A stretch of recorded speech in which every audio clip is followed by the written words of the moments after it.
ओम मुनित्रयं नमस्कृत्य तदुक्तिः परिभाव्य च वैयाकरणसिद्धान्तकौमुदीयं विरच्यते। सर्वेभ्यः श्रोतृभ्यः नमः। अस्माभिः गतपाठे यद्यत् पठितं तद् एकवारं स्मरामः। वयं तावत् वैयाकरणसिद्धान्तकौमुदी इत्याख्यस्य ग्रन्थस्य संज्ञाप्रकरणे भवामः। अस्य प्रकरणस्य 45 पाठः अस्माकं गतपाठः प्रवृत्तः। तस्मिन् पाठे अस्माभिः नवेति विभाषा इति सूत्रमादाय विचारः कृतः। तत्रापि विशिष्य उभयत्र विभाषा व्यवस्थितविभाषा च इति विभाषायाः भेदद्वयमादाय अस्माभिः चिन्तनं कृतं। तत्र उभयत्र विभाषा सा विभाषा यत्र कस्मिंश्चित् विधाने प्राप्ते अप्राप्ते च तस्याः आरम्भः कृतः भवति। यथा अस्माभिः दृष्टमेव वचिसोपि किति इति सूत्रम् इति सम्प्रसारणविधायकं सूत्रं तत्र श्वीधातोः विषये क्वचित् प्रवृत्तिम् अर्हति, क्वचित् प्रवृत्तिं नार्हति। अतः प्राप्ते अप्राप्ते च तस्मिन् शास्त्रे अत्र विभाषाश्वेः इति या विभाषा आरभ्यते सा एषा विभाषा प्राप्ताप्राप्तविभाषा भवति, अर्थात् उभयत्र विभाषा भवति। तत्र च अस्माभिः विस्तरेण चिन्तनं विहितं। ततः परं तत्र विभाषाश्वेः व्यवस्थितविभाषा या भवति तस्याः अपि सद्यः अत्र चर्चा कृता। यद्यपि अवङ्स्फोटायनस्य इत्यादिषु सूत्रेषु तद् अग्रे पठिष्यते, मूले एव तस्याः परिभाषायाः विषये चर्चा करिष्यते। परन्तु अत्र तावत् विभाषाणां सर्वेपि प्रकाराः परिगण्यमानाः वर्तन्ते इति कृत्वा तस्य व्याख्यायाम् अनुक्तस्य अपि विभाषाभेदस्य अर्थात् व्यवस्थितविभाषा इत्याख्यस्य विभाषाभेदस्य अस्माभिः अत्र चर्चा कृता। ततश्च सर्वान्ते अस्माभिः तत्र भाष्यस्य अपि सिद्धान्तः ज्ञातः। नाम भाष्ये प्रकारान्तरेण तत्र विकल्पस्य सिद्धिः कृता भवति। अतः एतत् सूत्रं तत्र प्रत्याख्यातं भवति। प्रत्याख्यानस्यापि अस्माभिः विषये किञ्चित् चर्चा कृता। अस्तु, ततः परम् अस्माभिः स्वं शब्दस्य शब्दसंज्ञा इति सूत्रम् आरब्धम्। तस्य सूत्रस्य तत्र पदच्छेदः, पदार्थः, सामान्येन तस्य कः अर्थः, किं तस्य प्रयोजनम् इति एतावता अस्माभिः सामान्येन एव दृष्टम् आसीत्। व्याख्यायां न प्रविष्टाः स्मः वयं, न च अस्माभिः मूलसूत्रार्थः तत्र नाम मूलग्रन्थे सूत्रार्थः दृष्टः वर्तते। नाम व्याकरणशास्त्रे यः शब्दः भवति तस्य शब्दस्य स्वकीयं यद्रूपं भवति तद् रूपमेव अत्र गृह्यते। तस्य शब्दस्य पर्यायवाचकः शब्दः वा अथवा तस्य शब्दस्य तत्र अर्थः वा न गृह्यते, परन्तु तस्य शब्दस्य स्वकीयं यत् स्वरूपं भवति तदेव गृह्यते। यथा अग्नि, राम, पावक, कृष्ण इति एतेषां शब्दानां स्वकीयमेव रूपं गृहीतं भवति, न तु एतेषां कश्चन अर्थः वा अथवा कश्चन पर्यायवाचकः शब्दः गृहीतः भवति। तदर्थम् अस्माभिः एकं निदर्शनं स्वीकृतमपि आसीत्, अग्नेर्ढक्। परन्तु तस्य निदर्शनस्य व्याख्याता अपि चर्चां करिष्यति। समीचीनम्। अस्तु, एतावान् विषयः अस्माभिः गतपाठे पठितः। इदानीं वयम् अग्रिमे पाठे प्रवेशं कुर्मः। तत्र अद्यतनः पाठः अस्माकं 46 पाठः भवति। 46 अस्मिन् पाठे तदेव स्वं रूपं शब्दस्य शब्दसंज्ञा इति सूत्रमादाय एव अस्माभिः चिन्तनं क्रियते।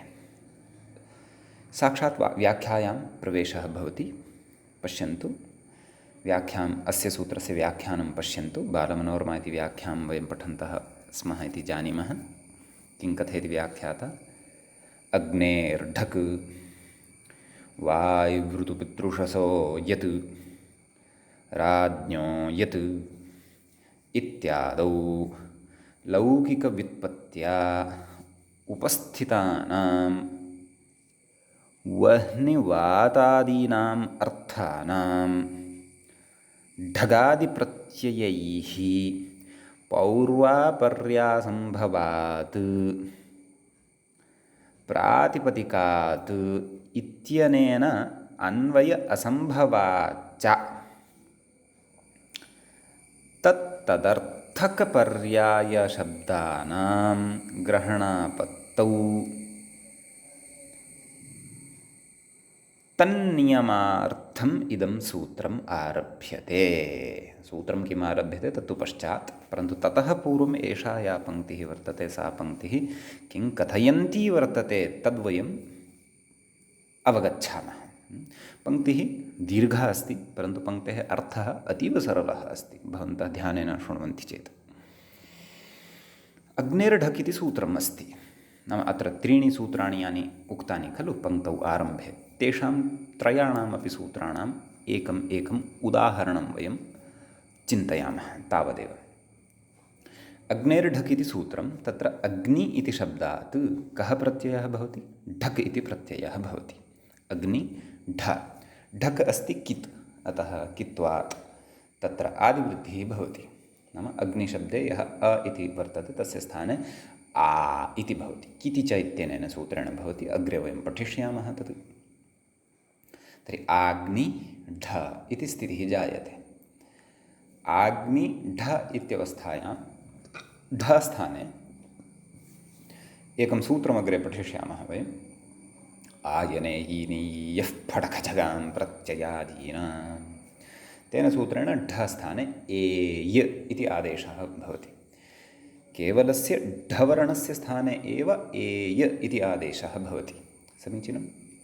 ढकारोत्तरवर्ती यः अ इति वर्णः, तस्य तु सः तु तथैव तिष्ठति। अतः का स्थितिः जायते? अग्नि एय अ। अग्नि इत्यत्र विद्यमानः यः इ वर्णः वर्तते तस्य अपि लोपः भवति। यस्येति च इति एकं सूत्रम् अग्रे पठिष्यते तेन। अतः आग्न एय मेलनेन आग्नेय, ढकारोत्तरवर्ती अ अपि अन्ते तथैव आगत्य युक्तः भवति आग्नेय इति।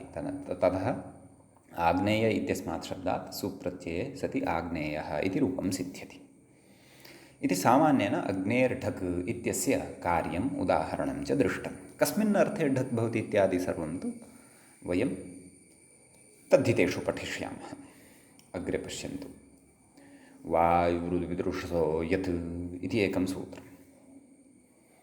एतेन वायु, ऋतु, पितृ अपि च उषस् एतेभ्यः शब्देभ्यः यत् इति प्रत्ययः भवति। वयम् एकमेव उदाहरणं साधयामः। वायु यत्, यत् इत्यस्य य इति अवशिष्यते। वायु य। अत्र वायु इति शब्दे यः उवर्णः वर्तते तस्य गुणः भवति वायो य। पुनः वान्तो यि प्रत्यये इत्यनेन तस्य ओ इत्यस्य स्थाने अव इति भवति। ओ इति गुणः केन भवति? ओर्गुणः इति सूत्रम् अग्रे समासेषु पठिष्यते, तेन भवति। अतः तस्य स्थाने अवादेशः। ततः वाय् अव आ इति स्थितिः। अवादेशः केन? वान्तो यि प्रत्यये इति अग्रे सूत्रं पठिष्यते। का स्थितिः जाता? वाय् अव वायव पुनः य इत्यपि तेन सह योजितः यदि वायव्या इति जायते। वायव्य सु वायव्यः इति तत्र रूपं सिद्ध्यति। अस्तु, अग्रिमं पश्यामः। राज्ञो यत्, तस्य कः अर्थः नाम राजन् इति शब्दात् यत् इति प्रत्ययः भवति। कस्मिन् अर्थे भवति तत्तु सर्वं वयम् अग्रे पठिष्यामः इति भवतां कृते उक्तम् एव। अतः राजन् य मेलनेन राजन्य इति रूपं सिद्धं भवति। राजन्य इति सिद्धे ततः सुप्रत्ययः आगच्छति, ऋत्वविसर्गादिकं कृत्वा राजन्यः इति सिद्ध्यति।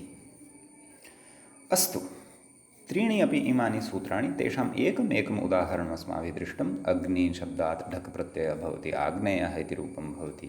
वायुशब्दात् यत् इति प्रत्ययः भवति, वायव्यः इति रूपं भवति। राजन् शब्दात् यत् इति प्रत्ययः भवति, राजन्यः इति रूपं भवति। कथयति इत्यादौ, नाम इति एतेषु सूत्रेषु अथवा एतेषां प्रवृत्तौ अथवा एतेषाम् उदाहरणेषु वा लौकिकव्युत्पत्त्या उपस्थितानां वह्निवातादीनाम् अर्थानाम् एतावत्पर्यन्तमेव आदुपङ्क्तिः अवगन्तव्या। तावदेव समीचीनं। नाम अत्र लौकिकीं व्युत्पत्तिं यदा कुर्मः, नाम अग्निशब्दस्य यः अर्थः, सः अर्थः तत्र कः धातुः वर्तते, कः प्रत्ययः वर्तते इति तस्य व्युत्पत्तिम् आदाय वयं तस्य कञ्चन अर्थम् अवगच्छामः। अग्निः नाम ज्वालयति पदार्थान्, तादृशः कश्चन पदार्थः तेजोयुक्तः। समीचीनं। तर्हि नाम तादृशः कश्चन पदार्थः तेजोयुक्तः इति अर्थः यदा अस्माभिः ज्ञातः भवति, तदा वयं तादृशः एव अर्थः अन्यस्यापि शब्दस्य तत्र व्युत्पत्त्या वा अवगम्यमानः भवति। वयं तत्र तस्मिन् एव अर्थे अन्यः यः शब्दः वर्तते तस्य शब्दस्य उच्चारणे सति अपि अग्निशब्दस्य यः अर्थः अस्ति तम् अर्थम् अवगच्छामः। उदाहरणाय वह्नि इति अस्ति। वह्नि इति श्रुते सति तत्र अग्नि इति शब्दस्य यः अर्थः स एव अर्थः वह्नि इत्यस्य अपि, अथवा वह्नि इति शब्दस्य श्रवणे सति अग्नि इत्यस्य शब्दस्य यः अर्थः स एव अर्थः वह्नि इत्यस्य अपि अस्ति। एतत् नाम एवम् अर्थसाम्यज्ञानम् अस्माकं कथं भवति? लौकिकव्युत्पत्त्याः आश्रयणेन। नाम यदा वयं तत्र लोके सामान्यतया अयम् अर्थः अस्मिन् अर्थे, अयं शब्दः अस्मिन् अर्थे, अयं शब्दः अस्मिन् अर्थे, व्याकरणगतव्युत्पत्त्या अपि तादृशः अग्नेः अर्थः अग्नि, वह्नि, पावक एतादृशानां कदाचित् लभ्यते, कदाचित् नापि लभ्यते। परन्तु लोके तु सामान्येन वह्नि नाम अग्निः, लोके नाम संस्कृतलोके इत्यर्थः। वह्नि नाम अग्निः, अग्निः नाम वह्निः, एवं रीत्या लोके तस्य अर्थसाम्यस्य उत्पत्तिः जायते। समीचीनम्। अतः किं कथयति? लौकिकव्युत्पत्त्या उपस्थितानां वह्निवातादीनाम् अर्थानाम् एतस्मात् अनन्तरं, नाम अर्थानाम् इति पदात् अनन्तरं पङ्क्तेः मिथः यः सम्बन्धः वर्तते सः तु पश्चात् अस्माभिः स्थापनीयः अस्ति बुद्धौ, परन्तु सद्यः एतावत्पर्यन्तानाम् एव शब्दानाम् अर्थं बुद्धौ स्थापयामः। अतः तर्हि अग्रे किमुक्तं? वह्नि एतस्मात् शब्दात् अग्रे किमुक्तं? वायु इत्युच्चार्यते सति वात इत्यर्थ इति वयम् एतस्य अपि शब्दस्य तत्र उच्चारणे सति वायोः अर्थः उपस्थितः भवति। अथवा वायु इत्युच्चार्यते सति वातार्थस्य तत्र उपस्थितिः जायते। उभयोः अर्थः समानः। अतः तत्र एकस्मिन् शब्दे उच्चारिते सति वातः नाम एषः वायुः इत्यस्य अर्थस्य तत्र उपस्थितिः भवति। समीचीनम्।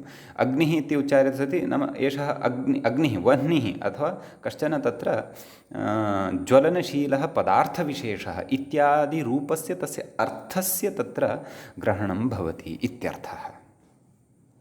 समीचीनम् अभिप्रायः एषः अस्ति एतावत्पर्यन्तं नाम लौकिकव्युत्पत्त्या उपस्थितानां वह्निवातादीनाम् अर्थानां नाम अग्नि इत्यस्य अर्थः वह्नि वायु इत्यस्य वातः इत्यर्थः नाम सः अर्थः नाम अर्थेन अर्थद्वारा अत्र का विवक्षा नाम किं बुध्यते नाम ज्वलनशीलः कश्चन पदार्थः वर्तते यस्मिन् वयं कमपि काष्ठं वा काष्ठं वा कर्दगं वा अथवा किमपि अन्यत् आधुनिकपदार्थेषु प्लास्टिक् वा वस्त्रखण्डं वा यत्किमपि स्थापयामः तद् ज्वलति केचन पदार्थाः नापि ज्वलन्ति परन्तु ज्वलन्ति ये पाषाणादयः पूर्णतया न ज्वलन्ति चेदपि तेषु तद्भवति नाम ते तापं प्राप्नुवन्ति अग्निसंयोगकारणात् अतः अंगारकरूपः वा अथवा अग्निशिखारूपेण वा यः वह्नि अथवा यः अग्निः वर्तते सः तादृशः अर्थः अग्निशब्दस्य अस्माकं पुरतः उपस्थितः भवति एवमेव वायु इति शब्दे उच्चार्यते वातार्थः अस्माकं पुरतः उपस्थितः भवति वातार्थो नाम तस्य वायोः तत्र नाम वायुः यद्यपि साक्षात् नेत्रात् न दृश्यते परन्तु तस्य अनुभवः भवति यथा वृक्षाः यदा किञ्चित् स्पन्दमानाः भवन्ति वायोः चलनेन अथवा वयं श्वासम् अन्तः पूरयामः तदा तस्य वायोः स्पर्शः भवति परन्तु वायु इति शब्दे उच्चार्यते तत्र वायुः यः भवति नाम आक्सिजन् तस्य अर्थः यः भवति सः अर्थः अस्माकं पुरतः उपस्थितः जायते इति अतः कथयति नाम स च अर्थः कथं लौकिकव्युत्पत्त्या अस्माकं पुरतः उपस्थितः भवति लौकिकव्युत्पत्तिः का नाम यदा शब्दः उच्चार्यते तदा तस्य शब्दस्य कश्चन अर्थः गृहीतः भवति लोके नाम शब्दस्यापि महत्त्वं वर्तते परन्तु शब्दापेक्षया अर्थस्य महत्त्वम् अर्थमेव च आदाय कार्याणि भवन्ति इति अतः कथयति नाम एतादृशाः अर्थाः अत्र लौकिकव्युत्पत्तिः इत्यनेन भवन्तः एतदेव अवगच्छन्तु नाम लोके ते शब्दाः रूढ्या व्यवहृताः भवन्ति तत्तद् अर्थेषु अतः लोकस्य रूढिं दृष्ट्वा तत्र तेषां शब्दानाम् उच्चारणे सति तेषाम् अर्थाः पुरतः उपस्थिताः भवन्ति इत्यर्थः तर्हि कथयति वह्निवातादीनाम् अर्थानां षष्ठीविभक्तिः अस्ति अतः निश्चयेन अग्रे वाक्ये कश्चन विषयः अत्र उच्यमानः वर्तते वाक्यस्य परिसमाप्तिः एतावता न जाता वर्तते अतः किं कथयति वह्निवातादीनाम् अर्थानां ढगादिप्रत्ययैः ढक् इत्यादयः ये प्रत्ययाः सन्ति तैः पौर्वापर्य असम्भवात् इति नाम अर्थाः ये सन्ति तैः अर्थैः सह पौर्वापर्यसम्बन्धः न भवितुम् अर्हति खलु पौर्वं नाम पूर्वं यद्वर्तते तद् तत्र अपरतः यद्वर्तते तत् अपरत्वं भजते अतः पूर्वापरस्य भावः पौर्वापर्यम् इत्युच्यते उभयपदवृद्धिः भवति षञ् प्रत्यये सति अतः नाम तत्र यदा वयं प्रत्ययं कुर्मः यदा अग्निशब्दात् प्रत्ययं कुर्मः तदा पूर्वं कः भवति अग्नि इति शब्दः भवति परतः कः भवति ढक् इति प्रत्ययः भवति एवञ्च पूर्वपरयोः अनयोः द्वयोः प्रकृतिप्रत्ययरूपयोः मेलनेन आग्नेयः इति रूपम् अस्माभिः निर्मीयते वा न वा समीचीनं परन्तु तस्य रूपस्य निर्माणं कदा सम्भवति यदा वयं शब्दस्य स्वकीयं रूपम् आदाय तस्मात् ढक् इति प्रत्ययं कुर्मः तदा खलु सः विषयः सम्भवति परन्तु अत्र तु किम् उच्यते नाम अग्नि इत्युच्चारिते सति तेषाम् अर्थानामपि उपस्थितिः भवति खलु लोके लौकिकव्युत्पत्तिम् आश्रित्य अर्थानाम् अपि उपस्थितिः भवति तर्हि अर्थानाम् उपस्थितौ तु तत्र नाम अर्थाः ये सन्ति अर्थैः सह तु ढगादयः प्रत्ययाः कर्तुं न शक्यन्ते खलु चिन्तयन्तु भवतां सविधे अग्निः इति उच्चार्यते केनापि तर्हि तत्र अग्निः आनीयते अथवा ज्वाल्यते अग्निशिखाः आरब्धाः तर्हि अग्निशिखा या हिन्द्याम् उच्यते लपट् इति अग्निशिखा या वर्तते तस्याः सः अर्थः वर्तते कस्य अग्नि इति शब्दस्य तर्हि अर्थरूपा या अग्निशिखा वर्तते अग्निशब्दस्य यः अर्थः वर्तते तेन अर्थेन सह किं तत्र ढक् प्रत्ययः सम्भवति वा इति चेत् न सम्भवति, सूत्रान्न सम्भवति। तेन अर्थेन ढक् प्रत्ययस्य प्रवृत्तिः सूत्रान्न सम्भवति। कथं, कुत्र स्थापनीयः? तत्र पौर्वापर्यसम्बन्धः एव नास्ति, पूर्वं शब्दः अपेक्षितः। शब्दः अस्ति वा तत्र तु कश्चन ज्वलनशीलः पदार्थः वर्तते, ज्वालयति यः ज्वालनशीलः पदार्थः वर्तते। ढकं तत्र स्पृशन्ति भवन्तः यदि, तस्य ज्वलनमेव भविष्यति। अथवा पुस्तके ढक् प्रत्ययः लिखितः वर्तते, पुस्तकम् उत्थाप्य अग्निना सह योजयन्ति यदि, तर्हि भस्मसात् भविष्यति पुस्तकम्। आग्नेयः इति रूपं तु न लप्स्यते, हस्तोपि ज्वलिष्यति, पुस्तकमपि भस्मत्वं प्राप्स्यति।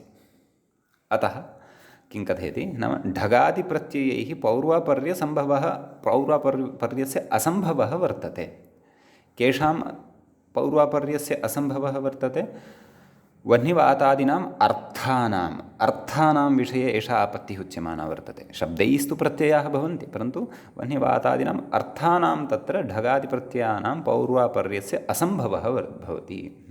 वयम् अग्निपदार्थं स्वीकृत्य तस्मात् ढकः योजनं कर्तुमेव न शक्नुमः, सर्वं ज्वलितं भविष्यति। एवं खलु। अग्रे कथयति प्रातिपदिकात् इत्यनेन अन्वयसम्भवाच्च। प्रत्ययः सर्वदा प्रातिपदिकात् एव भवति न वा? तर्हि प्रातिपदिकं तु शब्दस्वरूपं भवति, अर्थवद धातुरप्रत्ययः प्रातिपदिकम्, एवं खलु। इदानीम् अर्थाः तु प्रातिपदिकत्वं तत्र गृहीतुं न शक्नुवन्ति। तत्र उच्यते धातुं प्रत्ययं प्रत्ययान्तञ्च वर्जयित्वा अर्थवत् शब्दस्वरूपं प्रातिपदिकसंज्ञं भवति। शब्दस्वरूपम् इत्येव उक्तं, नाम अर्थवत् शब्दस्वरूपं भवतु, न तु अर्थः एव प्रातिपदिकसंज्ञकः भवति इत्युच्यते। अतः प्रकृते अपि तत्र यदि अर्थानां तत्र ग्रहणं स्यात्, लोके यथा क्रियते तद्वत् अत्र शास्त्रे अपि अर्थानां यदि ग्रहणं स्यात्, तर्हि पौर्वापर्यसम्बन्धः न भवति प्रकृतिप्रत्ययोः मध्ये इति एकः विषयः। कुतः? अर्थः कः वर्तते? अग्निः वर्तते। अग्निः इति अर्थेन सह प्रत्ययस्य योजनं सर्वथा न सम्भवति। एवमेव अर्थस्य प्रातिपदिकत्वं न भवति। तत्र जाज्वल्यमानः यः अग्निः अथवा अग्निशिखात्वेन यः अग्निः प्रज्वलन् वर्तते, तेन तस्य प्रातिपदिकसंज्ञा नोक्ता खलु, शब्दस्वरूपस्यैव प्रातिपदिकसंज्ञा उक्ता। अतः तस्य प्रातिपदिकत्वाभावात् तदेव उक्तं, नाम प्रातिपदिकात् इत्यनेन अन्वयसम्भवात्, नाम तेन सह सम्बन्धः एव न भवति। कस्य? प्रत्ययस्य। प्रत्ययस्य विधानाय तु शब्दस्वरूपमेव किमपि अपेक्षितं भवति, परन्तु न तु तस्य अर्थः अपेक्षितः। नाम अर्थयुक्तं शब्दस्वरूपम् अपेक्षितं भवति, शब्दं विहाय केवलः तस्य अर्थः नापेक्षितः। एवम् एतावत् किम् उक्तवान्? प्रातिपदिकात् इत्यनेन अन्वय असम्भवात् च तत्तदर्थकपर्यायशब्दानां, नाम एवञ्च तस्य यदि अर्थेन सह प्रत्ययः न स्यात्, अर्थः कः?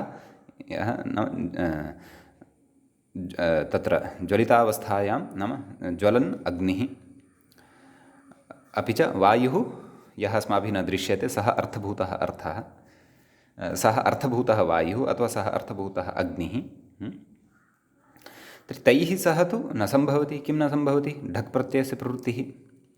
यथा योग्यता नास्ति, असम्भवादयः दोषाः वर्तन्ते, पौर्वापर्यासम्भवः च तत्र वर्तते, एवं खलु। अतः अग्रे कथयति तत्तदर्थकपर्यायशब्दानां ग्रहणापत्तौ। तर्हि यदि अर्थेन यदि प्रत्ययः न स्यात्, प्रत्ययस्य विधानं न स्यात्, तर्हि अग्नि इति शब्दात् तु भवेदेव, वायु इति शब्दात् अपि ढक् यत् इत्यादयः प्रत्ययाः स्युः, परन्तु तत्र तेषां ये पर्यायवाचकाः शब्दाः वर्तन्ते, यथा अग्नि इत्यस्य शब्दः वह्नि, वायु इत्यस्य पर्यायशब्दः वात, एवं वह्निवातादिभिः शब्दैः सह अपि तत्र ढगादिप्रत्ययाः भवेयुः इति तत्र आपत्तिः प्रकट्यते। समीचीनम्। अतः तत्र कथयति ग्रहणापत्तु तन्नियमार्थम् इदं सूत्रम् आरभ्यते। नाम तत्र अर्थानाम् उपस्थितिकारणात् तस्मिन् अर्थे विद्यमानाः सन्ति ये पर्यायशब्दाः तस्य तस्य शब्दस्य, यथा अग्निशब्दस्य अग्न्यर्थः वह्न्यर्थः तस्य एव पर्यायशब्दाः वह्नि पावकादयः, तेभ्यः अपि तत्र ढगादीनां प्रवृत्तिः यथा न स्यात्। ढक् यत् यत् इति ये सूत्रत्रयेन ये अस्माभिः यानि उदाहरणानि उपरि दृष्टानि, तत्र आग्नेयः वायव्यः राजन्यः इत्यादीनि यानि उदाहरणानि दृष्टानि, तेषु यस्मात् यस्मात् शब्दात् यः यः प्रत्ययः उक्तः तस्मात् तस्मात् शब्दात् सः सः प्रत्ययः भवतु, न तु तत्तत् शब्दस्य पर्यायवाचकात् शब्दादपि प्रत्ययस्य विधानं भवतु इति तत्र एतदर्थम् इदं सूत्रम् आरभ्यते। तदुक्तं तन्नियमार्थम् इदं सूत्रम् आरभ्यते इति। अस्यां पङ्क्तौ नाम अस्य सूत्रस्य अपेक्षा का, नाम एतावता या अवतरणिका उपनिबद्धा तया अवतरणिकया इदमेव वक्तुम् इष्टम् अस्ति। नाम अस्य सूत्रस्य आरभ्यमाणसूत्रस्य अथवा आरप्स्यमानसूत्रस्य तत्र अपेक्षा का इति चिन्तनम् एतावता कृतं वर्तते। तच्च अस्माभिः अवगतमेव। पुनः यदि सरलैः वाक्यैः वदामि, अग्नि इत्यादिशब्दानां ये पर्यायवाचकाः शब्दाः सन्ति तेभ्यः अपि च तेषां ये अर्थाः वर्तन्ते तेभ्यश्च तत्र अर्थेभ्यः यद्यपि न सम्भवति इत्येव उक्तम्, असम्भवः वर्तते, पौर्वापर्यस्य चापि असम्भवः वर्तते, प्रातिपदिकेनापि अन्वयस्य असम्भवः तत्र भवति अर्थानां। परन्तु अर्थानां न सम्भवति यदि, तर्हि तदर्थपर्यायवाचकाः शब्दाः ये वर्तन्ते, यथा वह्नि इत्यस्य अग्नि इत्यस्य वह्निपावकादयः, वायु इत्यस्य तत्र मारुतादयः ये अन्ये शब्दाः वर्तन्ते, एवं राजन् इत्यस्य नृपादयः ये पर्यायशब्दाः वर्तन्ते, तेभ्यः अपि ढक् यत् इत्यादयः प्रत्ययाः न भवेयुः, परन्तु यस्मात् यच्छब्दस्वरूपमादाय प्रत्ययविधानं कृतं वर्तते तच्छब्दस्वरूपस्य एव ग्रहणं भवतु, तदर्थम् इदं सूत्रं, तदर्थम् इदम् आरब्धम् इत्यर्थः इति सूत्रस्य आवश्यकता आरब्धा वर्तते। समीचीनं। किं कथयति? इदम् आरभ्यते। किम् आरभ्यते? स्वं रूपं शब्दस्य शब्दसंज्ञा इति। अस्य सूत्रस्य पदच्छेदः अस्माभिः दृष्टः वर्तते गतदिवसे, अतः सः पदच्छेदः भवतां बुद्धौ अस्ति एव। स्वम् इति प्रथमान्तं, रूपम् इति प्रथमान्तं, शब्दस्य इति षष्ठ्यन्तम्, अशब्दसंज्ञा इति प्रथमान्तं, किल?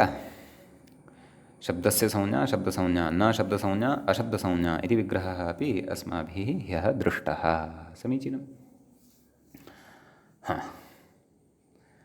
अग्रे व्याख्यातारं पश्यामः। यत्र सः सूत्रार्थं प्रति इङ्गितं करिष्यति तदा एव वयं सूत्रार्थमपि विचारयिष्यामः। सामान्येन सूत्रार्थः अस्माभिः सिद्धान्ततया चर्चितः वर्तते। तत्र ग्रन्थे यथा उक्तः वर्तते तद्दृष्ट्या तु अथवा तद्वत्तु पश्चात् अस्माभिः चर्चयिष्यते। अस्तु, अग्रे व्याख्याता इतोपि कथयति। किम्? अग्नेर्ढगित्यादौ अग्न्यादिशब्दस्य यत् स्वरूपं श्रुतं तदेव अग्न्यादिशब्दैः प्रत्येतव्यं, न तु तदन्यः तत्पर्यायोऽपि इति। खलु? अग्नेर्ढक् इत्यादिषु सूत्रेषु अग्न्यादिशब्दः तत्र आदिशब्देन वायुवृतृषो यत् इति, राज्ञो यत् इति, एते सर्वेपि तत्र ग्राह्याः। समीचीनम्। अग्रे किं कथितं? न तु तदन्यः तत्पर्यायोऽपि। पङ्क्तेः आरम्भः कथम्? अग्नेर्ढक् इत्यादौ अग्न्यादिशब्दस्य यत् स्वरूपं श्रुतं, नाम तस्य यत्किमपि स्वरूपम् अस्माभिः श्रूयमाणं वर्तते, दृश्यमानं च वर्तते, तदेव अग्न्यादिशब्दैः प्रत्येतव्यं। यथा अग्नि इत्यत्र अग्नि इत्येव स्वरूपं तत्र ज्ञातव्यं। वायुऋतुदृशो यत् इत्यत्र वायु ऋतु पितृ उषस् एते एव शब्दाः ग्राह्याः यत् प्रत्ययं कर्तुं। राज्ञो यत् इत्यत्र राजन् एव शब्दः ग्राह्यः तत्र यत् प्रत्ययं कर्तुं, न तु एतेषां तत्र पर्यायवाचकाः शब्दाः तत्र ग्राह्याः। तदेव उक्तं, न तु तदन्यः तत्तत्पर्यायोऽपि, न तु तस्मात् कश्चन अन्यः भिन्नः शब्दः अथवा तस्मिन् अर्थे विद्यमानः कश्चन तस्य अन्यः पर्यायशब्दोऽपि तत्र नैव ग्राह्यः इति तत्र उक्तं। समीचीनम्। अग्रे कथयति, शब्दशास्त्रे सङ्केतिता वृद्धिगुणादिसंज्ञा तत्र नायं नियमः इत्यर्थः। नाम शब्दैः तेषां स्वकीयं स्वरूपमेव ग्राह्यं। शब्दानां ये शब्दाः अत्र विहिताः पठिताः व्याकरणशास्त्रे, व्याकरणशास्त्रस्य प्रक्रियायां प्रत्ययादिविधानपरा या प्रक्रिया वर्तते तस्याः प्रक्रियायाः निर्वहणाय तत्र अज्ञादिभिः शब्दैस्तावत् अज्ञादिनां शब्दानां स्वकीयं रूपमेव ग्राह्यं, परन्तु स एषः नियमः अस्मिन् व्याकरणशास्त्रे ये संज्ञाशब्दाः पठिताः वर्तन्ते तेषां विषये अयं नियमः न प्रवर्तते इति। तदेव उक्तं शब्दशास्त्रे सङ्केतिता वृद्धिगुणादिसंज्ञा, नाम अस्मिन् शब्दशास्त्रे या वृद्धिसंज्ञा गुण इत्यादयः च याः संज्ञाः वर्तन्ते, सङ्केतिताः याः वर्तन्ते, नाम पाणिन्याचार्येण इमाः संज्ञाः वर्तन्ते इति सङ्केतः तासां पाठेन कृतः वर्तते, तत्र तु अयं नियमः न प्रवर्तते। तत्र तु शब्दस्य स्वकीयं रूपं न गृहीतं भवति, अपि तु शब्दस्य यः अर्थः वर्तते सः अर्थः अर्थेन ज्ञापितः यः शब्दविशेषः यः वर्तते, नाम तस्य कश्चन भिन्नः पर्यायरूपो वा अथवा यः तस्य अर्थः भवति तस्य एव तत्र ग्रहणं क्रियते इत्यर्थः। समीचीनं। तत्र अग्रे उदाहरणं यद्यपि दत्तमेव, गुणः वृद्धिरादेश् इति वृद्धिः आदेयं गुणः इति गुणः इति तत्सर्वम् अग्रे वयं पठिष्यामः। अस्तु। तदाह किमाह शब्दस्य स्वं रूपं संज्ञेति, अर्थात् मूले गत्वा सूत्रार्थः द्रष्टव्यः इत्यर्थः। किं कथयति? शब्दस्य स्वं रूपं संज्ञि एवं किल, शब्दस्य यत् स्वकीयं स्वरूपं भवति तत् तस्य स्वकीयं स्वरूपमेव तस्य संज्ञी भवति, एवं किल। शब्दशास्त्रे संज्ञा नाम बोधकं, स्वकीयं स्वरूपमेव तस्य शब्दस्य बोधकं भवति, तस्य संज्ञी भवति इत्यर्थः। नाम एषः शब्दः कश्चन वर्णसङ्घातः, यथा तत्र अ ग न इ अग्नि इति अस्ति, एषः कः? एषः शब्दः, एवं खलु। तर्हि अस्य स्वस्य एव रूपस्य अत्र ग्रहणं भवति, न तु अस्य अर्थस्य। अग्रे उक्तं शब्दशास्त्रे या संज्ञा तां विना, परन्तु शब्दशास्त्रे या संज्ञा वर्तते गुणः वृद्धिः तां विना, नाम तां विहाय एव एषः नियमः प्रवर्तते। कः नियमः? नाम शब्दस्य स्वकीयं रूपम् एव तस्य बोधकं भवति अथवा तस्य संज्ञी भवति इत्यर्थः। समीचीनम्। अग्रे कथयति, व्याख्यानं पश्यन्तु।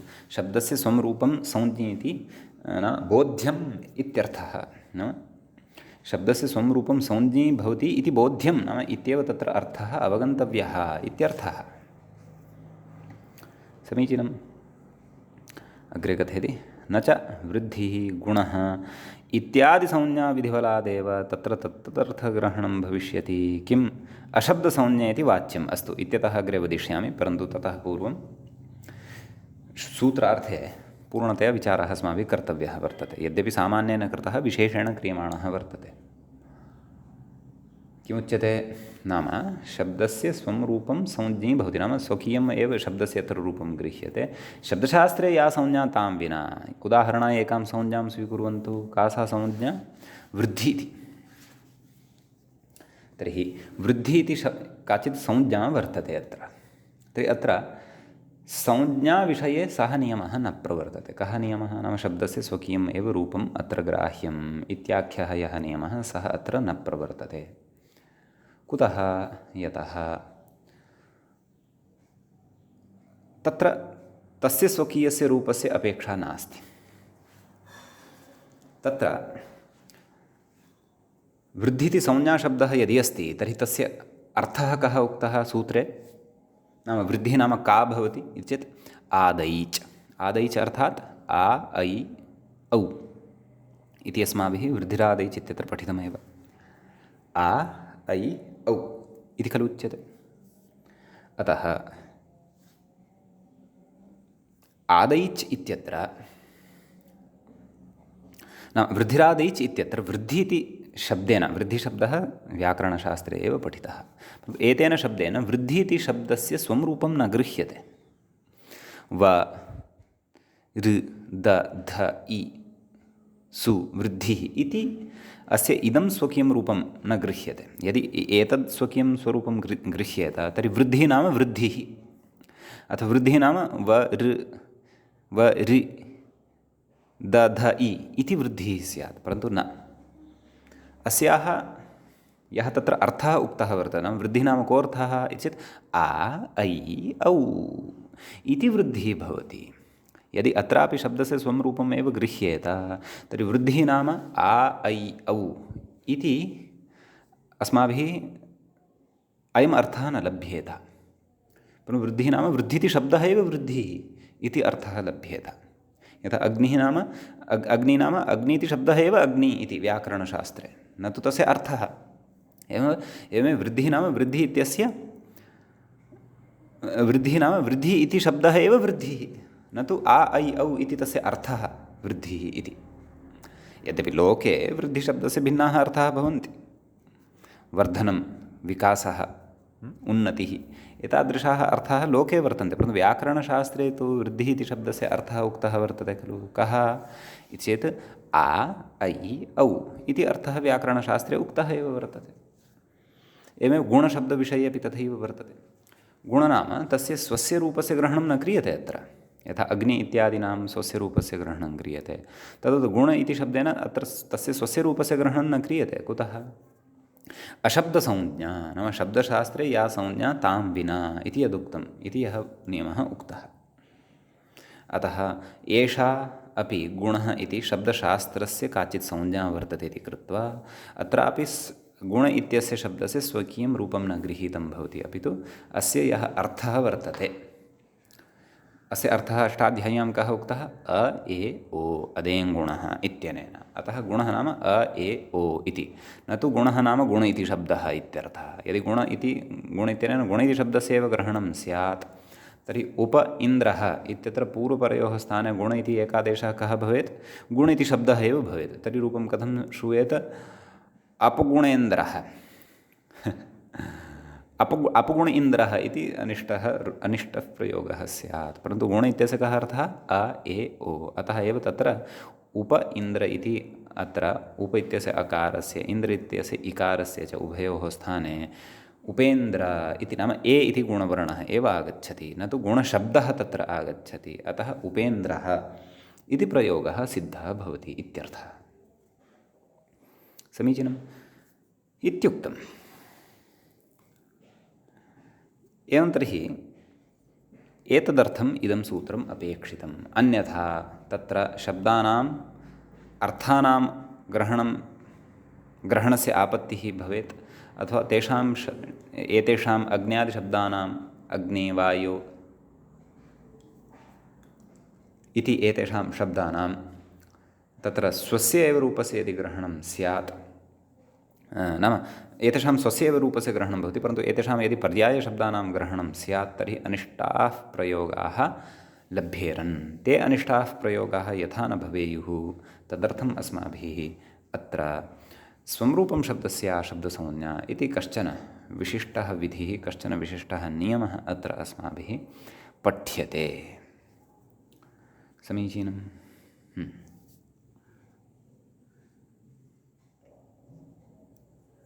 अग्रे व्याख्याता किं कथयति तत् पश्यामः। न च इत्यतः आरभ्य कश्चन विशिष्टः विचारः अग्रे आरब्धः वर्तते। न च वृद्धिः गुणः इत्यादि संज्ञा विधिबलादेव। वृद्धिः इति संज्ञा क्रियते अथवा गुणः इति संज्ञा क्रियते, तर्हि इति संज्ञा विधानबलादेव, नाम संज्ञा विधिबलात् एव तत्र तदर्थग्रहणं किमुक्तं? न च वृद्धिः गुणः इत्यादि संज्ञा विधिबलादेव तत्र तदर्थग्रहणं भविष्यतीति किम् अशब्दसंज्ञा इत्यनेन वाच्यम्। एवं खलु? वृद्धिः इति संज्ञा विधीयमाना अस्ति खलु केषाम् आ ऐ औ इत्येतेषाम्।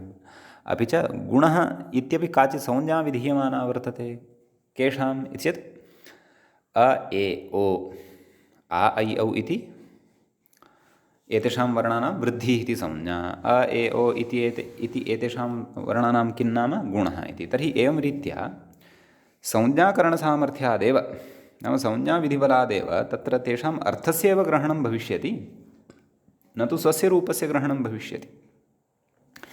तर्हि नाम तद् विधानसामर्थ्यादेव वृद्धिः आ ऐ औ, यदि वृद्धिः एव अपेक्षिता अभविष्यत् तर्हि आ ऐ औ इति न पठेत्। वृद्धिः नाम वृद्धिशब्दस्य स्वकीयं रूपमेव अपेक्षितं यदि अभविष्यत् तर्हि आ ऐ औ इति सूत्रान् न पठेत्, वृद्धि इत्येव पठेत्। एवमेव गुणशब्दस्य स्वकीयं रूपं यद् वर्तते स एव गुणः यदि अपेक्षितः स्यात् तर्हि अ ए ओ नाम अदेङ् इति न पठेत्। एवमेव वृद्धिरादैच् इत्यत्र आदैच् इति न पठेत्, केवलं वृद्धिः इति शब्दं पठेत्, केवलं गुणः इति पदं पठेत् केवलम्। अतः अत्र गुणः वृद्धिः इत्यादि संज्ञाविधिबलादेव नाम इति नामकरणं यद् कृतं वर्तते आ ऐ औ एतेषां वृद्धिः अ ए ओ एतेषां गुणः इति यद् नामकरणं वर्तते तद्विधिबलादेव तत्र तदर्थग्रहणं भविष्यति, नाम तेषाम् अर्थस्य ग्रहणं भविष्यत्येव खलु न वा। वृद्धि इति उच्चार्यते सति आ ऐ औ एतेषाम् एषः अर्थः ज्ञातः भविष्यति। एवमेव आदुगुणः इत्यत्र गुण इत्युच्चार्यते सति अ ए ओ इति एतादृशस्य अर्थस्य ग्रहणं भविष्यत्येव। एवं तर्हि किम् अशब्दसंज्ञा इत्यनेन इति वाच्यं। तर्हि स्वं रूपं शब्दस्य अशब्दसंज्ञा इति यदुक्तम् एवं खलु। तर्हि अशब्दसंज्ञा इति पाठस्य प्रयोजनं किं, व्यर्थं खलु।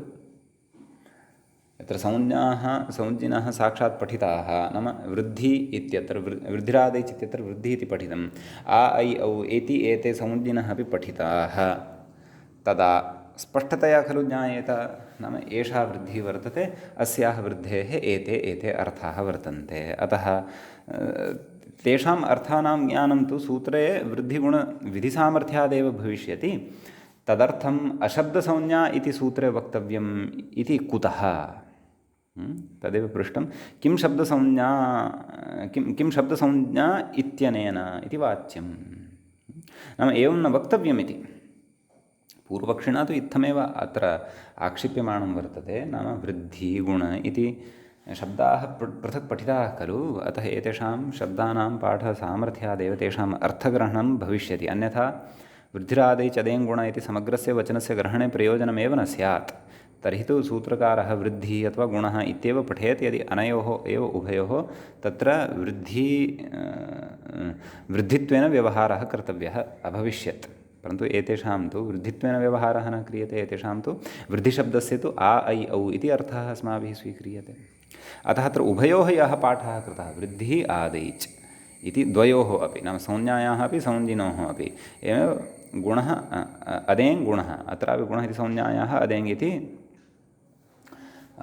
तत्र संज्ञिनः ये वर्तन्ते तेषां पाठसामर्थ्यादेव तत्र नाम संज्ञाशब्दस्य स्वस्य स्वरूपस्य ग्रहणं न भविष्यति। अतः किमर्थम् अशब्दसंज्ञा इति सूत्रे वक्तव्यम् इति अस्ति अत्र अभिप्रायः।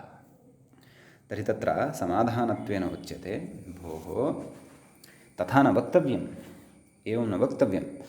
अस्मिन् सूत्रे अशब्दसंज्ञा इति यदुक्तं तस्यापि प्रयोजनम् अस्ति एव इति तत् कथयति अग्रे। उपसर्गे घोः किः इत्यत्र घुशब्दे घुधातुनिवृत्त्यर्थत्वात् इति एकं सूत्रं वर्तते। उपसर्गे घोः किः इति तेन घुसंज्ञकात् धातोः कि इति प्रत्ययः क्रियते। कः प्रत्ययः कि इति प्रत्ययः। यथा उदाहरणम् एकं ददामि। नि इति उपसर्गपूर्वकात् डुधायधारणपोषणयोः एषः कि इति प्रत्ययः भवति। डुधाय् इत्यस्य धा इति अवशिष्यते, अतः स्थितिः जायते तत्र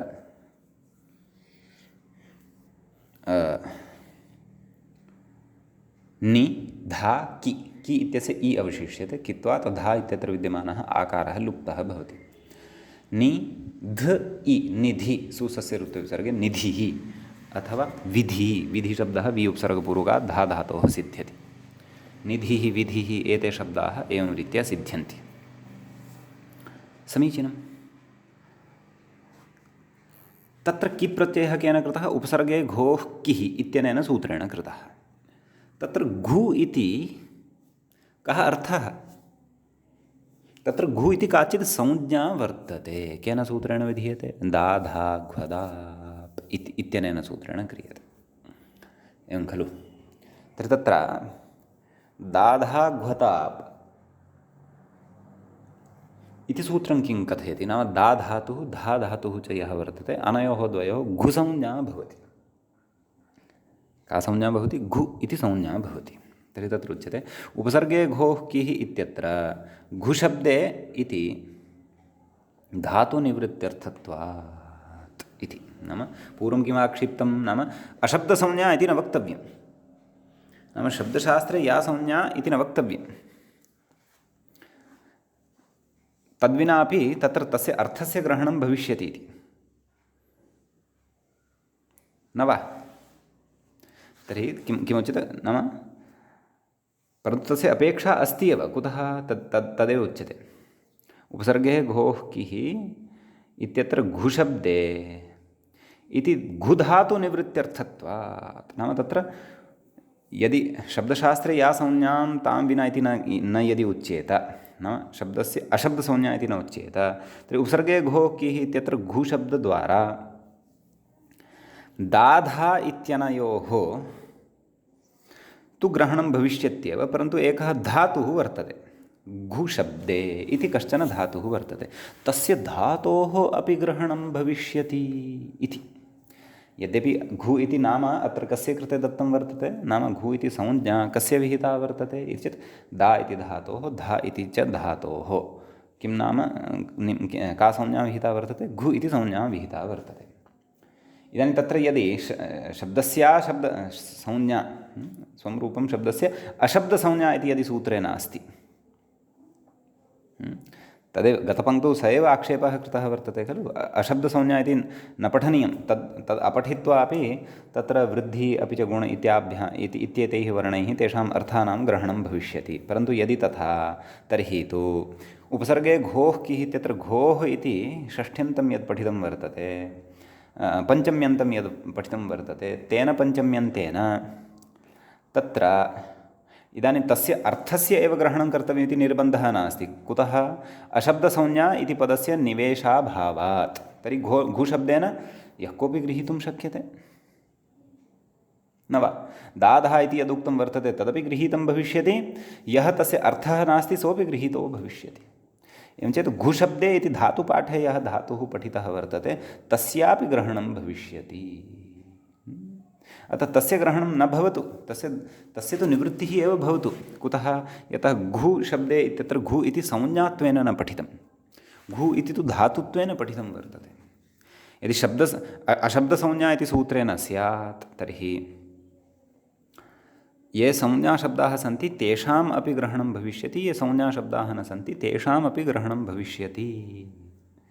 यथा उपसर्गे घोः किः इत्यत्र घुधातुः अपि गृहीतो भविष्यति। तर्हि घु इत्यस्मात् शब्दात् इत्यस्मात् धातोः अपि तत्र किप् प्रत्ययः भविष्यति, यस्तु नापेक्षितः। किप् प्रत्ययस्तु द्वाभ्यामेव धातुभ्याम् अपेक्षितः, दा धातोः अपि च धा धातोः।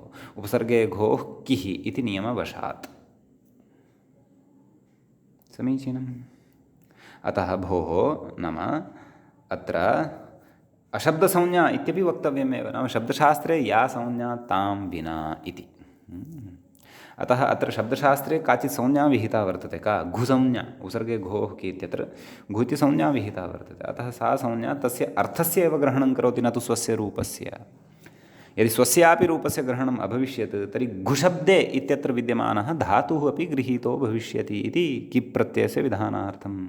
घुशब्दे इत्यस्मात् धातोः तु किप् प्रत्ययः न अपेक्षितः,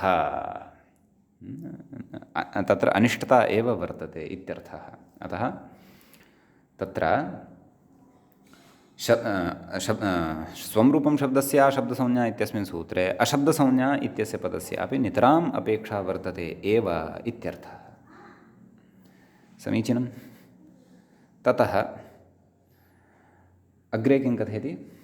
दाधाघ्वदाप् इति संज्ञाकरणस्य घुमास्थागापाजहातिसाङ्घदित्यादौ आवश्यकतया सामर्थ्योपक्षयात् इत्यन्यत्र विस्तरः इति। नाम तत्र दाधः घ्वदाप् इति यत् संज्ञाकरणं क्रियते, नाम दा धा डुदाय दाने अपि च डुधाय धारणपोषणयोः इत्यनयोः द्वयोः धात्वोः दाब्वर्जितयोः घु इति संज्ञा विधीयते, एवं खलु? तर्हि अत्र घु इति संज्ञा या कृता वर्तते सा संज्ञा यदि तस्याः स्वस्य रूपस्यापि ग्रहणं यदि स्यात् तर्हि घुशब्दे इत्यस्यापि ग्रहणं भविष्यति, सा तु अनिष्टता इति तु पूर्वमुक्तम्। अग्रे पङ्क्तिः अस्माभिः का पठ्यमाना वर्तते?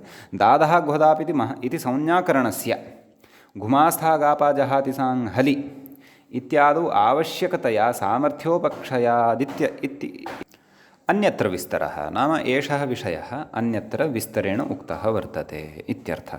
पङ्क्तेः आशयः कः? नाम भाष्यादिषु अथवा शेखरादिषु एषा पङ्क्तिः उक्ता स्यात्, नाम दाधा घ्वदाप् इति या संज्ञा क्रियमाणा वर्तते, घु इति संज्ञा केषां? दाधा इत्यनयोः द्वयोः धात्वोः। तत्र घुमास्थागापाजहाति साङ् हलि इत्यस्य अर्थः कः वर्तते? नाम घुसंज्ञकौ यौ धातुः वर्तेते, मा स्था गा पा जहाति साङ् इति एतेषां धातूनां हलि परतः तत्र ईत्वं भवति। यथा दा धातोः तत्र यक् प्रत्यये परतः दीयते इति ईत्वं भवति, यथा दीयते इति रूपं वयं साधयामः। एवमेव धा धातोः धीयते इति रूपं वयं साधयामः। केन? घुमास्थागापाजहाति सां हलि इत्यनेन। तत्र नाम तत्र तस्य उदाहरणेषु घु धातोः तत्र नाम घु इति शब्दात्, घु इति संज्ञाकरणात्, घु इति संज्ञाकारणात् वा दा अपि च धा अनयोः द्वयोः एव धात्वोः तत्र ग्रहणम् अपेक्षितं वर्तते। यदि संज्ञात्वं न उच्येत, स्वकीयं स्वरूपं संज्ञाशब्दानामपि गृहीतुं शक्येत, तर्हि घुमास्था इत्यत्र दाधा इत्यपि गृहीतं भविष्यति। इति तु गृहीतं भविष्यत्येव, परन्तु घु इति धातुरपि गृहीतो भविष्यति। परन्तु घु इति धातुः यदि गृहीतः स्यात् तर्हि तु अनिष्टः प्रयोगः भविष्यति, एवं खलु? तस्मात् हलिपरतः क्वचित् तस्यापि घुशब्दे इति यः धातुः वर्तते, यस्य रूपं घवते इति वा किमपि भवति, तस्मिन् परतः तर्हि तत्र अस्यापि नाम अनिष्टप्रयोगः भविष्यति। अतः कथयति इत्यादौ आवश्यकतया, नाम इत्यादिषु तत्र सन्दर्भेषु तत्र घु इति शब्देन घुसंज्ञकस्य ग्रहणं भवतु, न तु तस्य अर्थस्य ग्रहणं भवतु। अतः तस्य आवश्यकतया सामर्थ्योपक्षयात्, नाम सामर्थ्यस्य उपक्षयः एव स्यात्। यदि अत्र घुशब्दस्य स्वस्य रूपस्य ग्रहणं स्यात्, यदि तस्य अर्थस्य ग्रहणं च न यदि स्यात्, सामर्थ्यं किमस्ति? नाम तत्र घु इत्यनेन तस्य घु इति संज्ञया तस्य यौ संज्ञिनौ स्तः दाधा इति तयोः द्वयोः ग्रहणम् अथवा तयोः द्वयोः बोधः भवति।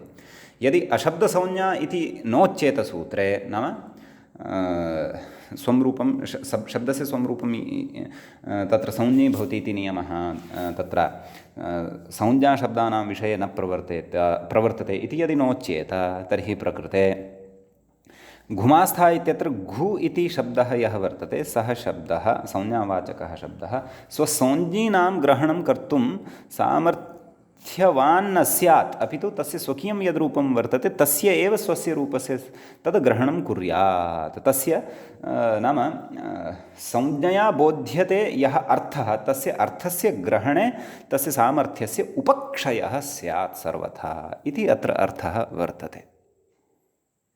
अतः भोः अशब्दसंज्ञा इति सूत्रे इति पदम् अशब्दसंज्ञा इति पदं सूत्रे निवेशनीयम् एव। तद्विना अत्र सर्वत्र निर्वाहः क्वचिन् निर्वाहः भवितुम् अर्हति, परन्तु सर्वत्र तु निर्वाहः न भवति इत्यर्थः। अतः स्वं रूपं शब्दस्या शब्दसंज्ञा इति वक्तव्यम् एव। नाम संज्ञाशब्दाः ये वर्तन्ते तेषां स्वकीयं रूपं न गृह्यते, अपि तु तेषाम् अर्थस्य एव अत्र ग्रहणं भवति इति अपि नियमः सूत्रे वक्तव्यः एव। तस्मात् सः नियमः यदि न पठ्येत तर्हि तत्र दादः घ्वदाप् अपि च घुमास्तागापा इत्यादिषु अपेक्षितार्थस्य पूर्तिः न भवति, अनिष्टतायाः एव प्रवृत्तिः भवति इत्यर्थः। एवं खलु। अग्रे कथयति, इदं सूत्रं भाष्ये प्रत्याख्यातं, नाम भाष्ये अस्यापि सूत्रस्य प्रत्याख्यानं कृतं वर्तते। यथा तत्र गते सूत्रे अस्माभिः दृष्टं किं न वेति विभाषा इत्यत्र दृष्टं खलु। न वेति विभाषा इत्यत्र सर्वान्ते भाष्यस्य मतम् आलम्ब्य अथवा भाष्यस्य अस्माभिः सारत्वेन अस्माकं कृते ग्रन्थकारेण यदुक्तं तदुक्तं नाम तत्सूत्रं भाष्ये प्रत्याख्यातं वर्तते। अतः यथा न वेति विभाषा इति प्रत्याख्यातं वर्तते तद्वद् इदमपि सूत्रं प्रत्याख्यातं वर्तते इत्यर्थः। एवं किल। अतः एवं रीत्या अत्र संगतिः बोद्धव्या इति। एतावान् विचारः स्वं रूपं शब्दस्य शब्दसंज्ञा इति सूत्रगतः वर्तते। अस्य अग्रे अपेक्षा वर्तते स्पष्टतया अस्माकं परिज्ञानं भवतु। यतः व्याकरणे अस्माभिः क्व शब्दानां स्वकीयं रूपम् एव केवलं ग्राह्यं, क्व च शब्दानां रूपं न परन्तु शब्दानाम् अर्थः ग्राह्याः इति स्पष्टतया ज्ञानं यावता अस्माकं न स्यात् तावता शब्दानाम् अग्रिमा प्रक्रिया सुष्ठुतया ज्ञाता न भवति। नाम व्याकरणस्य अग्रिमं कार्यं यद् वर्तते, शास्त्रीयं यद् कार्यं वर्तते, तस्य शास्त्रीयस्य कार्यस्य तत्र स्पष्टता नैव जायते। समीचीनम्। अतः अस्माभिः सर्वदापि अत्र सूक्ष्मतया अग्रे यथा वयं परिभाषाप्रकरणात् परमपि अथवा उदाहरणेषु अपि सूत्रार्थकरणसमये वा उदाहरणदर्शनसमये वा सिद्धान्तपठनसमये वा सर्वत्रापि तत्र अवश्यम् एष विवेकः कर्तव्यः यत् क्व शब्दस्य तत्र स्वस्य स्वरूपस्य एव ग्रहणं करिष्यते, क्व च शब्दस्य स्वस्य स्वरूपस्य न परन्तु शब्दस्य स्वस्य अर्थस्य ग्रहणं करिष्यते। अतः तं विषयमादाय एव सर्वत्र अग्रे प्रवर्तनीयं वर्तते। वस्तुतः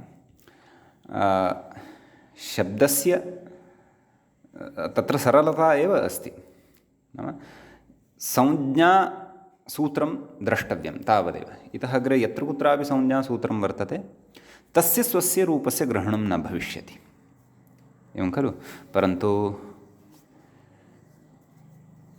यत्तु शब्दस्य नाम यत्तु अस्मिन् व्याकरणशास्त्रे वयं संज्ञारूपं न पश्यामः अथवा संज्ञापदं न पश्यामः यं कमपि शब्दं तस्य तु स्वस्य एव रूपस्य ग्रहणं भवति इति एतं विचारमादाय एव अस्माभिः तत्र अग्रे प्रवर्तनीयं भवति। अपि च यः विषयः प्रत्याख्यानस्य सः तु विषयः भाष्ये एव द्रष्टव्यः, भाष्ये विस्तरेण द्रष्टव्यः, द्रष्टुं शक्यते। परन्तु सद्यः तु अस्माभिः कौमुद्याः पठनानुसारं तु अस्य सूत्रस्य नितान्तम् अपेक्षाबुद्धौ स्थापनीया एव। तथापि यथा मया गतसूत्रे अपि उक्तं सूत्राणि प्रत्याख्यातानि चेदपि तानि न निराक्रियन्ते, परन्तु तेषां स्वीकारः एव भवति। प्रक्रियादशायां वा व्याकरणव्यवहारवेलायां वा तेषां सूत्राणां प्रवृत्तिः भवत्येव। केषां यानि सूत्राणि प्रत्याख्यातानि तेषां। समीचीनं।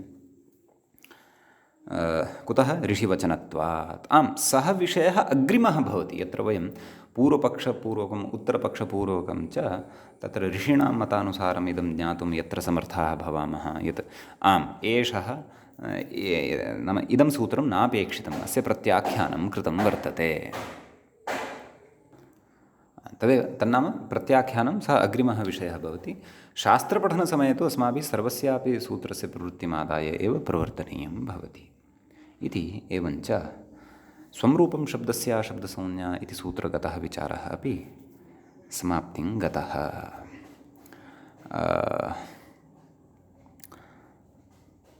अस्मिन् पाठे तावत् एतावदेव पठ्यते। अत्रैव मङ्गलं क्रियते। मुनित्रयं नमस्कृत्य सूक्तिः परिभाव्य च वैयाकरणसिद्धान्तकौमुदीयं विरच्यते।